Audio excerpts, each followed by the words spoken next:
Tai ar sunku buvo pradėti šokti bačetą? Labai lengva, labai faina buvo. Pirmoji pamokoje iškart toksai, atrodo, neegzistuoja laikas, visiškai momente. Žiauriai geri mokytojai, tai nuo pirmos pamokos tiesiog užrūkino visiškai. Wow.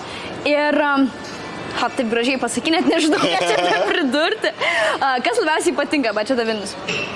Mokytojai, labai faini mokytojai, tikrai tokie charizmatiški, tokie draugiški, net įkalbėjo šitą video nufilmuoti. O jeigu, tarkim, būna dienų, kai nesinori eiti, kas nulemia atėjimą? Tai neinu, jeigu nenori, tai neinu, nieks neverčia. O buvo kažkada, kad nenorėjai eiti, bet atėjai? Yra buvę. Ir kaip jautėsi?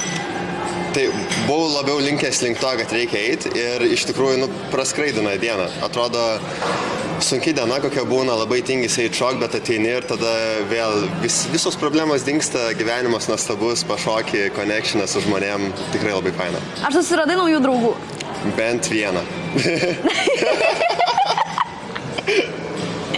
O jeigu žmogus labai drovus, kaip tu manai, ar jam padėtų bačeta Vilnius išsilaisvinti? Daug kas gali padėti. Aš manau vis tiek verta ateiti, nes tas ryšys su žmonėm, jis labai neįpareigojantis, ypač pamokų metu ar socialų metu. Tu tiesiog ateini pašokti ir pabūti kartu ir kartais tas buvimas kartu ir atveria galimybę susipažinti ir pabendrauti. Tai aš manau, kiekvienas gali rasti kažką, kas jam tiks. Užsiminėjai apie socialą. Kas yra socialas? Socialas yra iš esmės proga pašokti su žmonėm, kurie moka šokti tą patį šokį. Tai ten susirenka skirtingo lygio žmonės. Aš realiai nuo pirmos pamokos jau ėjau.